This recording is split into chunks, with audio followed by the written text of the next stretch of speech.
In just 2 weeks, I made $4,806 from just 13 sales, and of that, over $2,000 of it was profit. Now, I did this by building a niche-specific branded dropshipping store using Google Ads.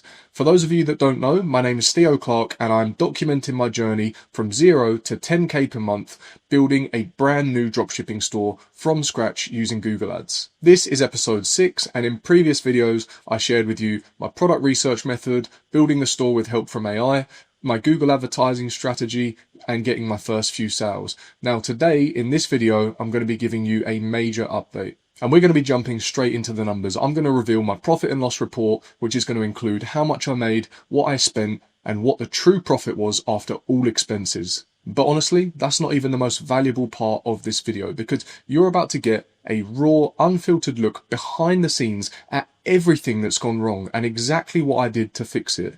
In the last 2 weeks alone, I've had to deal with rejected shipments, supplier changes, issues when translating the store to another language, and even conversion tracking issues. But none of these things prevented the store from growing profitably. Everyone else is hiding behind revenue screenshots. I'm going to be sharing with you the things that no one else talks about, starting with my actual profit and loss. So let's get into it. So first and foremost, here we are inside of dashboard. So let's have a look at these numbers. The time frame is May 2nd to May 18th. In that time, I've generated 4,806 sales from just 14 orders. Now, the AOV is about $370 after discounts. The number of orders here is actually incorrect. Well, it's not, it is correct, but one of these orders was actually me, using a 100% off discount code to place an order because I wanted to make sure that the tracking was working correctly. So the revenue is correct, but actually it should just be 13 orders. Now, let me hit that refresh button because I know you guys want to know whether or not these orders and numbers are actually legit. And there we go. So let's take a look at the actual profit and loss. So here we are inside of the profit and loss tracker, and as I mentioned, $4,807 in revenue, 13 orders in total, and of that, over $2,000 of it was profit. So let me break down the numbers for you. In my previous video, I shared with you my profit and loss calculator, and the numbers we looked at were from the 2nd to the 5th. Now, during that time, we actually achieved overall a 10x return on advertising spend. But for a bit of context, for those of you who haven't seen the previous video, I just want to explain what some of these rows are. So some of them self-explanatory: day of the month, number of Shopify transactions, Shopify sales revenue, Google Ads cost in dirham. I explained this in the previous video. It's because I created a Google advertising account through my manager account, which is based in Dubai, and the native currency here in Dubai is dirham. So I can share with you my Google Ad dashboard in just a moment, where you will see this total. So to make everything in sync, what I've done is I've converted dirham to US dollars, and to do that, you pretty much divide by 4. Last time I checked the conversion rate, it was 0.27, so that's what I've gone with here inside of the sheet. Next up, we have our product cost and shipping cost, and then total expenses is product and shipping cost, payment processor cost, and advertising spend combined. Then essentially all we're doing is deducting the total expenses from the Shopify sales revenue to get our total profit and loss. And to calculate our return on advertising spend, we're simply dividing our revenue by the Google advertising cost, as Google is the only channel that we're using to generate traffic for the store. So what you can see overall is that we're operating at a 4.92x return on advertising spend, giving us a total net profit month to date of $2,021 at a 42% net profit margin. So pretty good. In the previous video, we were off to a really good start because we looked at this period here where we'd generated about $650 in net profit, and our return on advertising spend was actually 10. So the ROAS has come down, and I'm going to explain to you exactly what happened here. Now, coincidentally, it was almost immediately after the success of the previous video where we hit that 10x ROAS that things started to really slow down. So you can see here on the 6th of May, we didn't receive an order, but on May 7th we did. So I wasn't too worried at this stage. But then we just had this horrible drought where on May 8th, 9th, 10th, 11th, 12th, 13th, we had no sales. We had 6 days of nothing, and it was driving me crazy. So you can see here, if I go back to Shopify and look at total sales, we had nothing, just 6 days of nothing, and not starting to panic, but I was like, what is going on? How have you given me almost a 1K day within a couple of days of launch to then just nothing? Now, what I ended up doing, if I go to orders, you can see I actually placed a couple of test orders here. There's no revenue attributed because I used like 100% off discount codes. So actually, it looks like I did 2 orders there, 2 test orders. So the total number of orders is actually 12, sorry, not 13. But you can see it was just nothing. And then it was funny because May 14th, and I remember it well, I was on the phone with a friend of mine and previous student through my mentorship program, Sasha, and I was saying to him, man, it's driving me crazy. Like, I had some immediate success, been running the ads, and then just crickets, just nothing. And as I was expressing this to him, it was almost like magic. On the call, there and then, I just heard a cha-ching. I looked at my phone and we'd got a purchase. So immediately after that, mood had changed. I was like, honestly, thank God the checkout process is working, because, I'm pulling my hair out here. I'm pushing traffic. I'm getting people add to cart, but nothing's happening. And I was just like, what is going on? But I guess that just expresses the importance of zooming out and just looking over a longer window. So after that, I was like, okay, it's all good. Like, obviously checkout's working. We're getting conversions. I can relax. And this was on a Thursday. So you can see as we're coming into the weekend, boom, Friday, we hit our first 1K day. And then the next day we did over $700. And then on the Sunday, boom, again, 1.1K in sales. So we made up for it here. And I guess that's the importance of just zooming out a little bit. Okay. And, I'm not perfect. Even I was pulling my hair out during this period thinking, what is going on? And actually what was crazy on this Friday here is we did over 1K in sales and we only did 2 orders. Let me show you. So you can see here, number of orders is 2. We had our first customer who actually purchased 2 of our product. So they alone spent about $800 in just 1 order, bringing the total for that day up to about 1K. So if we just go back to our profit and loss for a moment, the 14th was when we received that first order after like the 6-day drought. And then boom, $150 profit, 4.5x ROAS.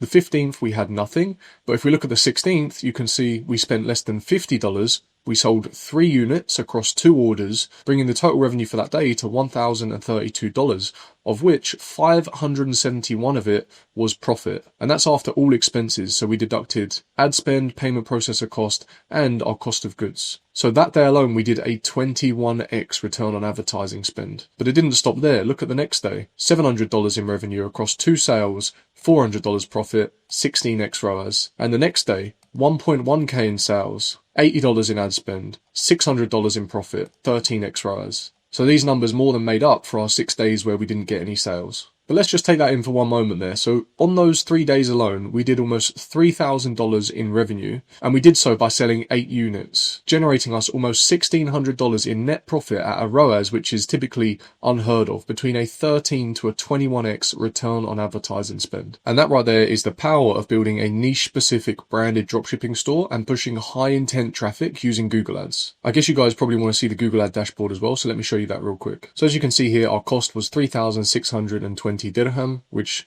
equates to about $800 or $900. I'd have to refer back to the profit and loss sheet to give you an exact number. You can see the time period is between May 2nd and May 18th, and within that time we've tracked 8 purchases. Now, if you saw the previous video where I covered the time frame between May 2nd and May 5th, you can see that purchases are indicated with these yellow or orange spikes here, of which we didn't get any attributed to our Google Ad account, and this was due to a conversion tracking issue that I've since fixed. So now you can see purchase conversion tracking is pretty much one-to-one. Obviously, in this time frame, we've had 12 orders in total. If we take off the 2 that I did that were test orders, then if we take off the 3 orders that we missed here because the conversion tracking wasn't set up correctly, tracking is pretty much one-to-one, or I'd say like 90% there, because we've tracked 8 purchases out of 9 conversions. Now, if you do want to see the Google Ads strategy that I'm using to generate these results, I'd recommend checking out episode 4, where I broke down my strategy in detail. I've decided to run a giveaway as part of this series where I'm documenting my journey to making $10,000 a month with this new dropshipping store. I'm going to be giving away 1 free coaching call for every video that I release within this series. Now, it's super simple to enter. All you've got to do is like this video and drop a comment. I'll then be picking 1 lucky winner at random from the comment section and reaching out to you directly so that you can claim your free coaching call. Good luck, and keep an eye on the comment section where I'll be announcing the winner. Alright, so now you've seen the juicy stuff, the revenue and the profits, and what I'm about to share with you is rejected shipments, supplier changes, and also issues that I faced when translating the store into another language. So, let's get into it. So here you can see a conversation between me and my private agent there on May the 10th, which was a Saturday. So, I'd just woken up, you can see he messaged me at 7 AM.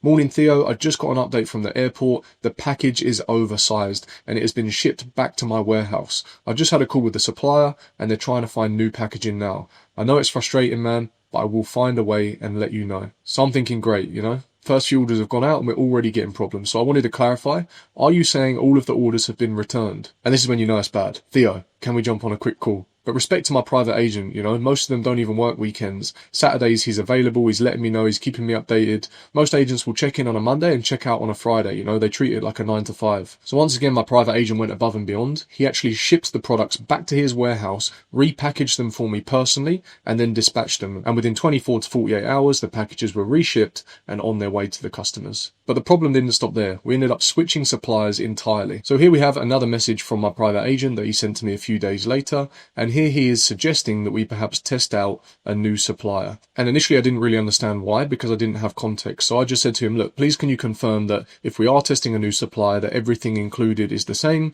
And of course, if you're confident that the quality is good and we won't face any shipping rejections, then yes, we can try. But what are we actually gaining? He did mention that he could get a cheaper price, but I wanted to clarify, is that it? Is this just based on price, or is there something else? And you can see he sent quite a long message here, but in short, what he was suggesting was that the existing supplier, first and foremost, wanted a very large minimum order quantity if we were to begin branding the product, and that they were less interested in selling piece by piece on a dropship basis. So what he's saying is we need to find another supplier that perhaps has a lower barrier to entry, so that we can essentially build a long-term business cooperation with them and impress them by increasing order volume on a piece-by-piece basis. He also mentioned with the new supplier that he'd be able to negotiate a cheaper price point, which is all good. Definitely not complaining about that. And then he went on to say that what he's actually trying to do is prevent any potential issues that might happen in future. He said that the current supplier is not very cooperative and they take a long time to respond. This is key here, okay?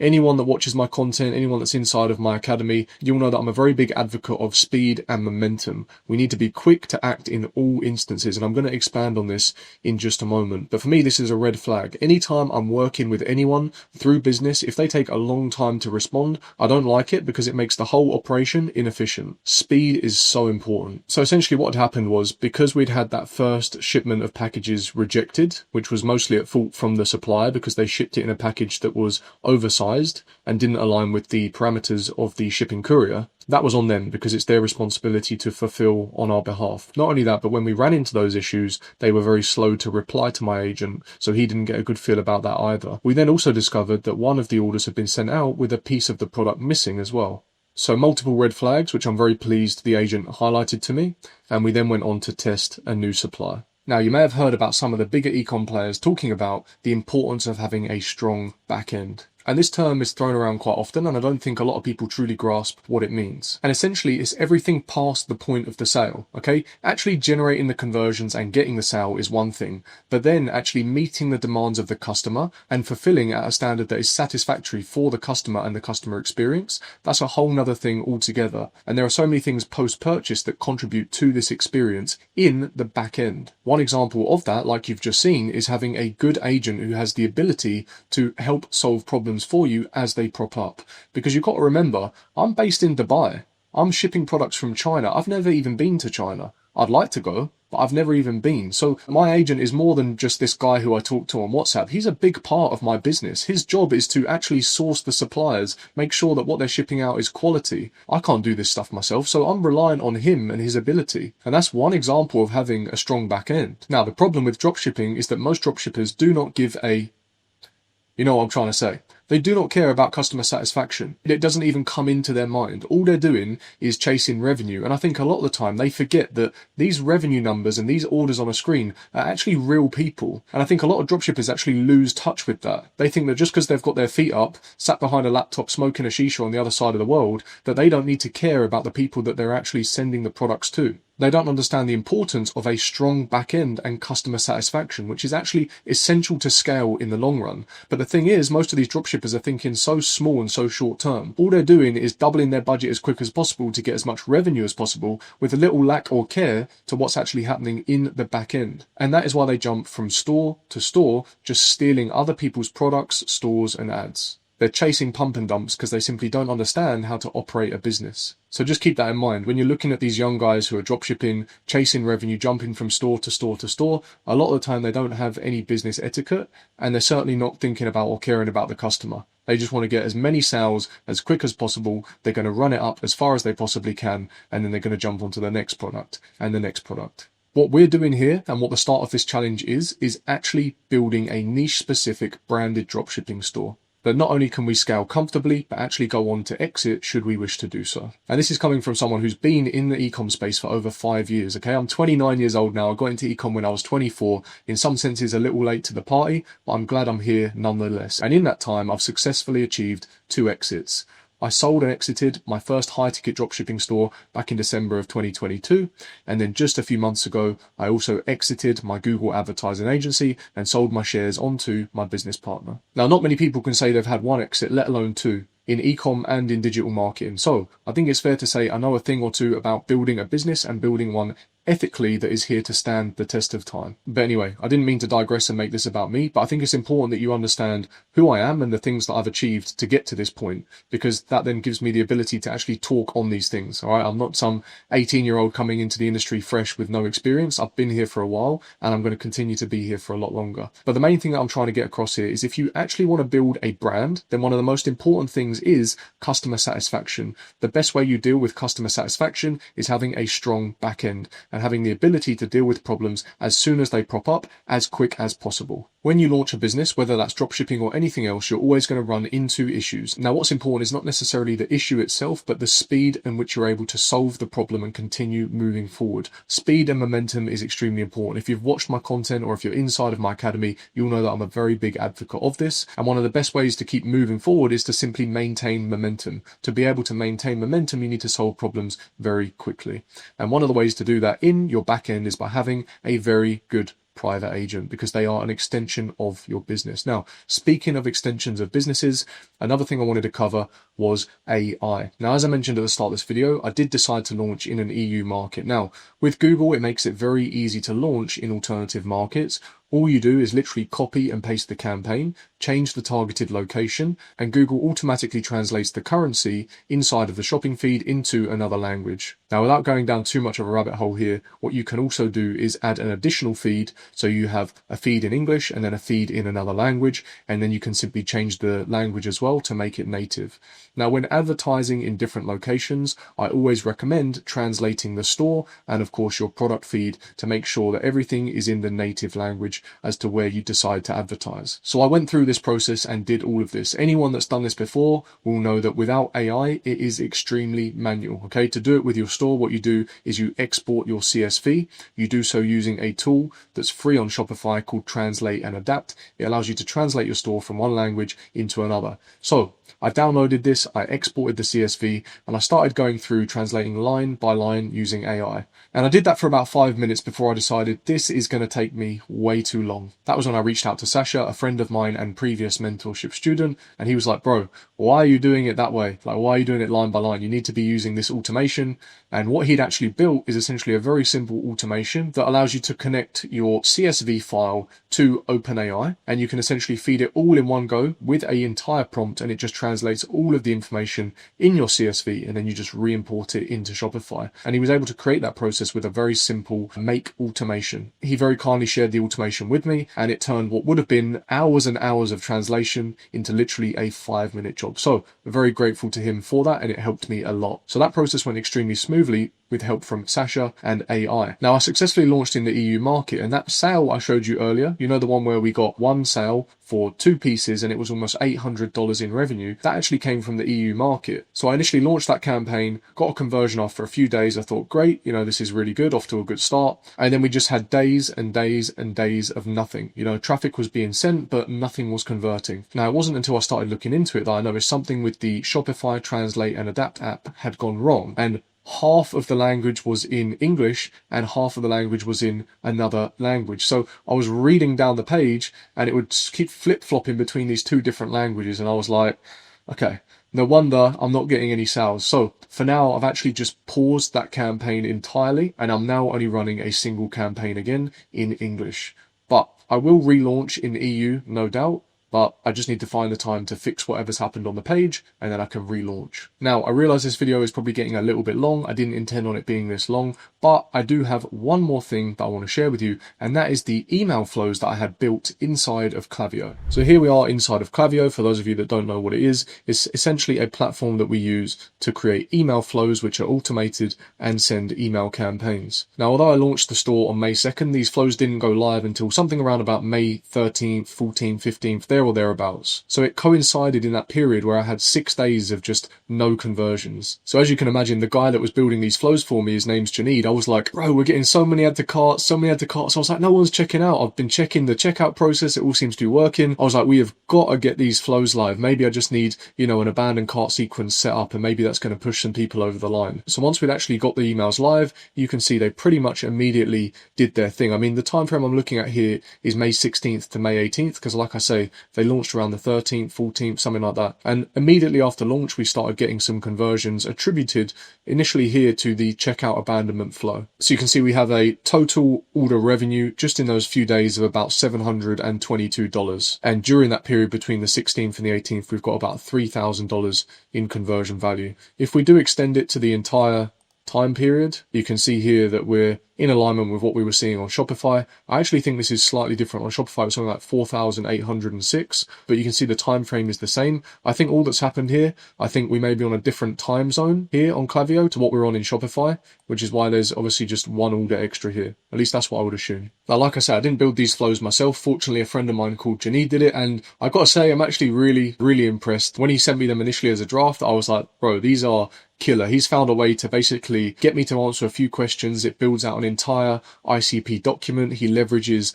research and reviews on the actual product that he's found online to actually truly speak to my target demographic. And when I read it, I was like, wow, this is powerful, So essentially, I've got 7 emails that go out in a checkout abandonment flow and 7 emails that go out as a welcome flow. And as you can see here, it's hyper personalized. So what Janid actually did is he built me a pop-up form on site, which asks them why they're here and essentially what they're looking for in terms of an outcome. So let's say, for example, we were selling treadmills. It would be, what is your main goal, or what are you trying to achieve? Is it weight loss? Is it to feel fitter? Is it to lower your resting heart rate? Whatever it may be. And then based on their answer, they're then put into a dedicated personalized flow, which is tailored around the goal, the outcome, or the objective that they've then inputted when filling out the exit intent pop-up form on the website. So then what we get is like a hyper personalized flow that's sent to those individuals based on their actual goals, and it speaks specifically to their goals. Now, we've not yet seen the benefit of this because, as I mentioned, it went live just a few days ago, but no doubt we'll start to see some conversions to come through real soon. Now, I was actually so impressed with Janid's work and his ability and his speed to implement. Like I say, he turned all of this around in about a week or so, or maybe just a little bit after. But I actually decided to collaborate with him for members inside of my Google Ads Ecom Academy. Now, Janid very kindly put together an entire module on Klaviyo marketing. Not only that, but he gave away 14 plug-and-play email templates, 7 for the welcome flow and 7 for the checkout flow. This alone would usually cost thousands of dollars. But fortunately for members of the Google Ads Ecom Academy, I was able to work something out with Janid. So if any of you guys are watching this, you're welcome. Those of you who aren't members of the Google Ads Ecom Academy but still want to contact Janid, I'll drop a link in the video description so that you can check out his website. But for now, let's round this off. So we're 2 weeks in now. We've generated almost $5,000 in sales. We're at a 5x return on advertising spend and over $2,000 in profit. Customers are now starting to receive their orders, so let's see how it goes. So what is coming next? Well, if you watched the previous video, you'll know that I was a little bit hesitant to spend. There was 2 reasons for that. First and foremost, my conversion tracking wasn't working, which has now been fixed. And secondly, because I hadn't yet sent any of the orders out, I wanted to make sure that there were no problems when the customers receive their orders, that everything is good, the shipping time is good, and that customer satisfaction is, of course, high. And it's a good thing that I didn't scale, because we had all of those packages that were rejected. We ended up switching suppliers. And as I mentioned, one of the orders even got sent out, and the customer advised us that the product was actually missing one of the pieces. All of the things that most dropshippers don't take into consideration when they just keep doubling their budget, selling low ticket products that no one actually wants. So what I did decide to do was inch up my daily spend. I increased it by about a 20 or 30% increment, and I'm going to allow it to continue running and see how it goes. Maybe I'm just conservative, I don't know, but the last thing I want is customer complaints, chargebacks, bad reviews, and for my business to get off on the wrong foot before I've even started. And that's the problem. Most dropshippers just don't care about their customers, and it gives dropshipping a bad name. But all that dropshipping is a fulfillment method. And what a fantastic model at that. It allows me to sit here in Dubai and ship products around the world directly from China. And I'm doing it the ethical way and the authentic way, with customer satisfaction as my highest priority. But anyway, that's just my approach, and I'm not here to teach you ethics. At the end of the day, it's just my opinion. But what I do want to show you is that there is an ethical way to do dropshipping. And what we're going to do is exactly that, by building a niche-specific branded store and scale it using Google Ads. Now, we're halfway through the challenge. We're at that $5,000 in revenue mark, and we're halfway through the month. So I'm going to check back in with you at the end of the month and give you a major update as to where we are at. Speaking of 10K per month, if you're ready to make a change, if you're looking for time freedom, location freedom, financial freedom, or if you're like me and you want all of the above, then consider applying for my mentorship program. You can see we're very highly reviewed on Trustpilot. We've had 18 reviews and we've only ever received 5-star reviews. I can share with you some recent student results as well. We have Ollie, he's from the UK. He joined my mentorship program and he went from 0 to 55K per month with Google Ads in just 9 weeks. Next up, we have Kyle. He failed at dropshipping twice prior to joining my mentorship program. And then within 1 month of joining, he was already generating 1K per day. Then we also have Sasha, who went from 0 to €500,000 in sales in just 4 months. Once again, selling a single product with a niche specific branded dropshipping store. And the only channel we used was Google Ads. So if you want to make at least $10,000 in the next 90 days or less using the exact same process as me, as Ollie, as Kyle, and as Sasha, then see the link in the video description for more information. And that is all for this video. So thank you so much for watching. If you're enjoying this series so far, make sure to smash that like button, drop a comment, and hit subscribe. I really appreciate it, and I will see you in the next video.